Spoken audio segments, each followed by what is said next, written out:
नमस्कार, N1 live के इस खास प्रोग्राम में आपका स्वागत है। मैं हूं संजय मल्होत्रा।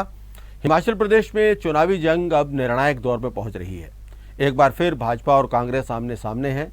इस बार यूं तो आम आदमी पार्टी भी मैदान में है, लेकिन एक बार फिर से मुकाबला लग रहा है कि वो भाजपा और कांग्रेस के बीच में ही है। कांग्रेस की तरफ से लगातार आरोप लगाए जा रहे हैं, भारतीय जनता पार्टी की तरफ से भी आरोप लगाए जा रहे हैं। आरोपों प्रत्यारोपों का सिलसिला लगातार तेजी पकड़ता जा रहा है। कांग्रेस ने तो बाकायदा पीछे चार्जशीट भी जारी की है। दूसरी तरफ भाजपा भी उसका जवाब दे रही है। और आज के इस कार्यक्रम में हम इन्हीं आरोपों और प्रत्यारोपों को लेकर ही चर्चा करने वाले हैं। और मेरे साथ इस वक्त जुड़े हुए हैं भारतीय जनता पार्टी के प्रवक्ता मोहित सूद और कांग्रेस के प्रवक्ता IN मेहता भी हमारे साथ जुड़ने वाले हैं, लेकिन कुछ टेक्निकल इश्यूज़ के कारण वो शायद अभी जुड़ नहीं पा रहे हैं। जैसे ही वो हमारे साथ जुड़ेंगे तो हम उनके साथ भी बातचीत करेंगे। तो मोहित जी, सबसे पहले तो मैं आपके साथ ही शुरुआत करता हूं। कांग्रेस की तरफ से जो है अभी पिछले दिनों चार्जशीट जारी की गई, उसमें कई गंभीर आरोप लगाए गए। और वैसे तो ज़्यादातर आरोप ऐसे हैं जिनके बारे में चर्चा पहले से होती रही है, लेकिन कुछ ऐसे आरोप हैं जो भ्रष्टाचार से जुड़े हुए हैं, सीधे जो निशाना बनाते हैं भारतीय जनता पार्टी के नेताओं को। उनकी हम बाद में बात करेंगे। सबसे पहले जो जनरल किस्म के जो आरोप हैं, ख़ासतौर पर महंगाई का मुद्दा है। महंगाई के बारे में कांग्रेस का कहना है कि लगातार महंगाई बढ़ रही है। गैस सिलेंडर की बात हो, चाहे पेट्रोलियम प्रोडक्ट्स की बात हो, तो आपको नहीं लगता कि क्या एक ये मुद्दा जो है वो निश्चित तौर पर एक बड़ा मुद्दा बनने वाला है इस चुनाव में? हेलो में से ये महंगाई मुद्दा है जी। महंगाई डेफिनेटली एक मुद्दा है, लेकिन ये इतना बड़ा मुद्दा नहीं है क्योंकि महंगाई आज की डेट में ग्लोबल महंगाई है, जो कि एक यूक्रेन वॉर और कोरोना महामारी के कारण पूरे विश्व में है। या जी कंपैरेटिव आंकड़े स्टडी करिए यूरोपियन कंट्रीज के, कनाडा के, USA के और ऑस्ट्रेलिया और इंडिया के, तो आपको पता लगेगा कि जो इंडिया में महंगाई है वो 7% के नीचे, जबकि इन कंट्रीज में यूरोपियन डेवलपमेंट में 16% से भी ऊपर महंगाई दर चली गई है।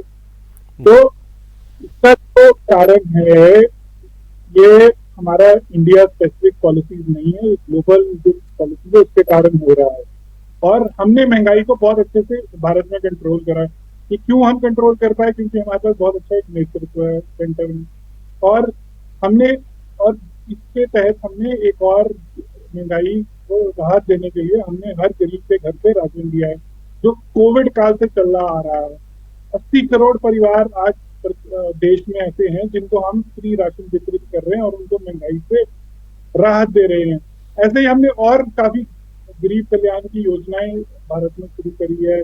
चाहे आप ले लीजिए प्रधानमंत्री आवास योजना, मुख्यमंत्री आवास योजना, तो इसके तहत भी हमने गरीब आदमियों को उनको आश्रय देने का पूरा काम करा है। तो जो दूसरा जो मेन मुद्दा आज तो कांग्रेस है, वो जनता को भटकाने के लिए महंगाई को उछाल दी है। लेकिन सबसे बड़ा मुद्दा ये है कि क्या कांग्रेस के पास ऐसा नेतृत्व है जो प्रदेश में अच्छा गवर्नेंस दे सकता है, या जो देश में अच्छा गवर्नेंस दे सकता है? उन मुद्दों से भटकाने के लिए महंगाई का मुद्दा लिया जा रहा है। आप 2003 के आंकड़े ले लीजिए, जब कांग्रेस की सरकार हिमाचल में थी, और आज 2022 20 साल में रेट ऑफ इन्फ्लेशन और महंगाई की दर को जब आप कंपेयर करेंगे, तो पिछले 8 साल में जब से नरेंद्र मोदी जी प्रधानमंत्री बने हैं, महंगाई की दर इस रेट से नहीं बढ़ी है जिस रेट से 2003 से लेकर 2014 तक बढ़ी थी। तो ये जो विपक्ष का महंगाई वाला आरोप है, ये हम सिरे से खारिज करते हैं। हम हर वर्ग को राहत दे रहे हैं, हर गरीब का हम ध्यान रख रहे हैं, और जो मोदी सरकार है वो हमेशा से गरीब के करीब रही है। जी। और उसके बाद एक और मुद्दा जिसकी खास तौर पर कांग्रेस ने चर्चा की है, वो है बेरोजगारी का मुद्दा। उनका कहना है कि बेरोजगारों की संख्या लगातार बढ़ रही है। आंकड़ा भी उन्होंने बाकायदा दिया है, 8,60,000 के आसपास उनका कहना है कि बेरोजगार इस वक्त हिमाचल प्रदेश में हैं। और जो बेरोजगारी की दर है, जो अनएम्प्लॉयमेंट रेट जो है, वो करीब करीब 10% के आसपास पहुंच गया, जो कि बहुत ज़्यादा कहा जा सकता है। तो आपको नहीं लगता कि बेरोजगारी का ये मसला जो है ये आपके लिए एक सिरदर्द बनने वाला है, ख़ास तौर पर युवा वर्ग जो है काफ़ी संख्या में आए हिमाचल प्रदेश में, और उसके बाद जिस तरह से अग्निवीर को लेकर, अग्निपथ आपकी योजना को लेकर विरोध हुआ, आपको नहीं लगता कि ये भी एक बड़ा मुद्दा बनने वाला है? देखिए, जो बेरोजगारी का आपने फिगर दिया, ठीक है, लेकिन मैं सबको रिमाइंड करना चाहता हूँ कि 2017 में जब हमने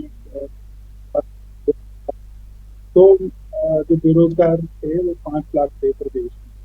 तो 3,60,000 जरूर बढ़े हैं आपके अनुसार, लेकिन हमने उल्टा बहुत सारी स्कीम्स लेकर आए हैं, जैसे स्टार्टअप इंडिया है, मुख्यमंत्री स्टार्टअप योजना के तहत हमने 11,000 यूनिट इंडस्ट्रियल यूनिट्स को हिमाचल में सेटअप करा है, जिससे करीब 40,000 नौकरियों का हमने प्रावधान प्राइवेट सेक्टर में करा है। अब दूसरी आप बात ले लीजिए, ये बड़े बड़े हम प्रोजेक्ट लेकर आए, मेडिकल डिवाइस पार्क ले लीजिए, एम्स का ले लीजिए, और दूसरे आप, मैं एक चीज और इसमें ऐड करना चाहता हूँ, वंदे भारत एक्सप्रेस ले लीजिए, जो कनेक्टिविटी बढ़ाता है देश की राजधानी से हमारे प्रदेश से।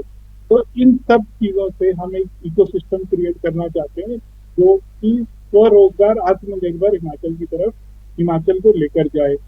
तो आप देखिए, अब जो बल्क ट्रक पार्क का ही मैं आपको जो उदाहरण दिया है, उसमें एस्टिमेटेड 20 से 30,000 प्राइवेट सेक्टर की नौकरियां उपलब्ध होंगी, और उसके लिए पूरी तैयारी हो चुकी है, उसका प्रधानमंत्री जी ने कर दिया है, और जो सेंट्रल गवर्नमेंट है उसने उसकी इंस्टॉलमेंट भी जारी कर दी। तो अगले 6 महीने के अंदर जब वो पार्क अपनी शेप ले लेगा, तो आप देखिए कितने युवाओं को वहां रोजगार मिलेगा। आज की डेट में आपको प्रदेश को एक ऐसी डायरेक्शन में आगे लेकर जाना है जहां पर आप आत्मनिर्भरता की तरफ बढ़े, आपका युवा सेल्फ रिलायंस की तरफ बढ़े, आपका युवा एंटरप्रेन्योर बने, आप स्टेट के रिसोर्सेज को मोबिलाइज करके स्टेट को आगे लेकर जाएं, ना कि जो कांग्रेस का एक पुराना मॉडल है कि पर्ची पे भर्ती करना या बैकडोर से लोगों को भर्ती करना या अपने खेतों को सरकारी नौकरी देना। ऐसा मॉडल भाजपा फॉलो नहीं करती है। भाजपा प्रदेश हित में काम कर रही है और आगे भी करती रहेगी। पर मोहित जी, आप ही के समय के अंदर आपने कहा कि सरकार की तरफ से भर्तियां हो रही हैं, बिल्कुल ट्रांसपेरेंट तरीके से भर्तियां हो रही हैं, लेकिन इतना बड़ा भर्ती घोटाला हुआ जिसकी वजह पुलिस रिक्रूटमेंट घोटाला जिसको हम कहते हैं, और जिसकी वजह जिसको बाकायदा जो रिक्रूटमेंट थी उनको रद्द कर दिया गया, और बड़ी संख्या में जो नौजवान थे उनका भविष्य जो है वो अंधकार में नज़र आ रहा है। तो उस घोटाले को लेकर आप क्या कहेंगे? क्या वजह थी कि क्यों वो घोटाला हुआ, किस वजह से उसको रद्द करना पड़ा? देखिए, आज तक प्रदेश की हिस्ट्री में ऐसा घोटाले के ऊपर एक्शन कभी नहीं हुआ। जिस दिन हमारे मुख्यमंत्री को पता लगा कि जो भर्ती प्रक्रिया है उसके नॉर्म्स को फॉलो नहीं करा गया, उस दिन शाम को एसआईटी का फॉर्मेशन हुआ और अगले दिन उस पर इंक्वायरी हुई, भर्तियों को रद्द करा गया। लेकिन मैं ये बोलना चाहता हूँ, नए सिरे से भी भर्तियां प्रक्रिया में हुई हैं। 1,041 लोग हमारी ड्रो पुलिस अकेडमी में हैं और 300 लोग जिंदा की पुलिस अकेडमी में नई भर्ती प्रक्रिया के तहत आज अपना रोजगार लिए हैं। लेकिन आप कांग्रेस के समय की भर्तियों की बात करिए, जो 2012 से लेकर 2017 में जो पर्ची पे और बैकडोर एंट्री पे और इन्होंने जो अपनी प्राइवेट कंपनी के थ्रू भर्तियां करी, उस पर ये क्यों नहीं श्वेत पत्र देते?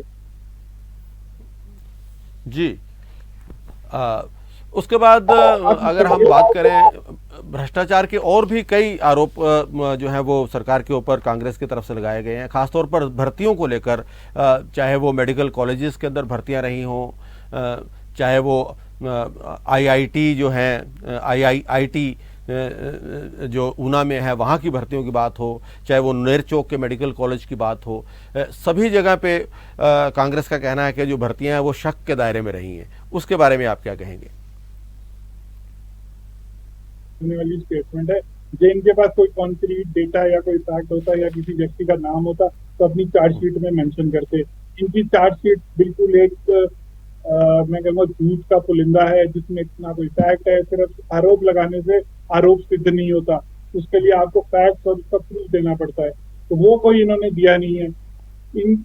इन्होंने 1 साल से चार्जशीट बना रहे हैं, 10 दिन पहले चुनाव की चार्जशीट लेकर आते हैं, वो भी आधी अधूरी चार्जशीट। और जनता को गुमराह करने की पूरी कोशिश करते हैं चुनाव के दौरान। जो इनके पास इतना ही कौन तो ये क्यों नहीं कोर्ट का दरवाजा खटखटाते, जो इनके पास कोई ऐसे सत्ते हैं तो क्यों ये जनता को गुमराह करते हैं सिर्फ चुनाव से 10 दिन पहले? इसका जवाब मैं आज कांग्रेस के अपने प्रवक्ता से चाहता हूँ।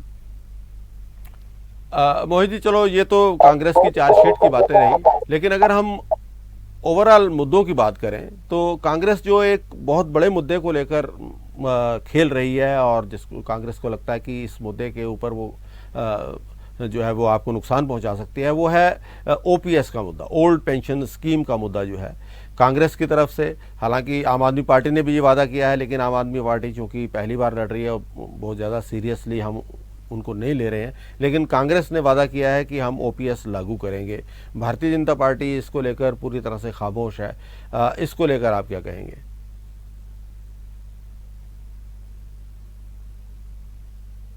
भाजपा की सरकार ही करेगी, प्रधानमंत्री नरेंद्र मोदी ही इसके बारे में करेंगे कुछ। बाकी कांग्रेस ने तो छत्तीसगढ़ और राजस्थान में भी ओपीएस अपनी कैबिनेट मीटिंग में करा था नोटिफाई, लेकिन आज 4 साल होने को आगे कितने लोगों को वहां ओपीएस का बेनिफिट मिला है, ये डेटा वो पब्लिक डोमेन में क्यों नहीं लेकर आते? क्योंकि उधर भी उन्होंने जनता को गुमराह करा और हिमाचल में भी गुमराह कर रही हैं। लेकिन हिमाचल की जनता सब समझती है कि ये डबल इंजन की सरकार के बिना पॉसिबल नहीं है, क्योंकि जो ओल्ड पेंशन स्कीम है वो स्कीम ही सेंट्रल गवर्नमेंट डिनोमिनेटेड स्कीम होती है, उसमें स्टेट गवर्नमेंट का कोई ज्यादा रूल नहीं होता। ये सिर्फ और सिर्फ ओपीएस के मुद्दे पर प्रदेश के कर्मचारियों के कंधों पर बंदूक चलाकर अपनी राजनीति हित सिद्ध करना चाहते हैं। लेकिन प्रदेश की जनता सब समझती है और वो चुनाव में डबल इंजन की सरकार का समर्थन करेगी, क्योंकि ये कोई सरकार ओपीएस के मुद्दे पे कुछ डिसीजन ले सकती है तो वो सिर्फ एक डबल इंजन की सरकार ले सकती है, जहां स्टेट में भी भाजपा की सरकार है और केंद्र में भी भाजपा की सरकार है। जी, पर लेकिन वह जी इस बात से तो इनकार नहीं किया जा सकता कि जो सरकारी कर्मचारी हैं हिमाचल प्रदेश के, उनमें इस मसले को लेकर बहुत नाराजगी है। और आप अच्छी तरह से जानते हैं कि हिमाचल प्रदेश के चुनावों में, हिमाचल प्रदेश की राजनीति में जो सरकारी कर्मचारी हैं उनकी भूमिका बड़ी अहम रहती है। किसी भी पार्टी को जितवाने में या हरवाने में एक अहम भूमिका जो है वहाँ के कर्मचारी जो है वो अदा करते हैं। तो आपको नहीं लगता कि कर्मचारियों की नाराजगी भारतीय जनता पार्टी को इस बार भारी पड़ सकती है?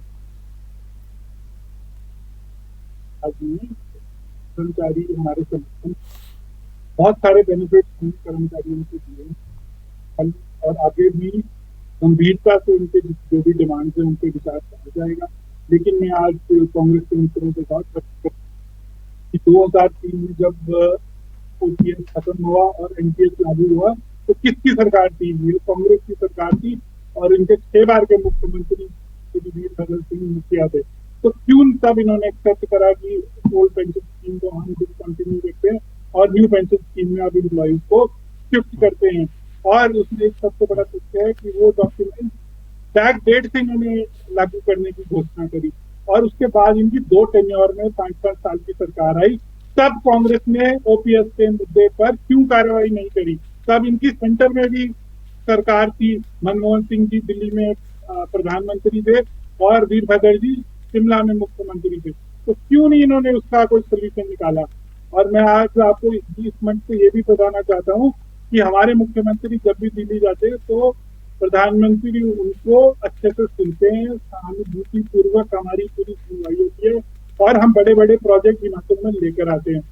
अपितु आप वीरभद्र सिंह जब दिल्ली जाते थे सरकारी हेलीकॉप्टर से, या तो वो इन्फोर्समेंट डायरेक्टरेट के ऑफिस में अपनी पेशी भुगतनी करते थे या सेंट्रल ब्यूरो ऑफ इन्वेस्टिगेशन में अपनी पेशी भुगतनी जाते थे। प्रधानमंत्री कार्यालय से उनकी कोई सुनवाई नहीं थी, 10 जनपद से उनकी कोई सुनवाई नहीं थी। तो ये जनता ये सब देख रही है, जनता को सब पता है कि कौन आज सच की राजनीति कर रहा है, कौन प्रदेश के हित में काम कर रहा है और कौन झूठ की राजनीति के ऊपर अपनी रोटियां सेक रहा है। चलिए, आपका बहुत बहुत धन्यवाद मोहित सूद जी हमारे साथ जुड़ने के लिए। आयन मेहता जी शायद हमारे साथ आज जुड़ नहीं पाए, अगर वो साथ होते तो जो बातें आपने कही उनके हम उनसे जवाब ले सकते थे, लेकिन फिर किसी अगले कार्यक्रम में हम उनके साथ भी मुलाकात करेंगे, आपको दोबारा लाने की कोशिश करेंगे। आप हमारे साथ जुड़े, आपका बहुत बहुत धन्यवाद। तो ये था N1 लाइव का खास कार्यक्रम जिसमें हमारे साथ थे मोहित सूद, भारतीय जनता पार्टी हिमाचल प्रदेश के प्रवक्ता। इसी तरह के कार्यक्रमों के साथ हम आपके साथ मिलते रहेंगे। तब तक के लिए हमें इजाज़त दीजिए। नमस्कार।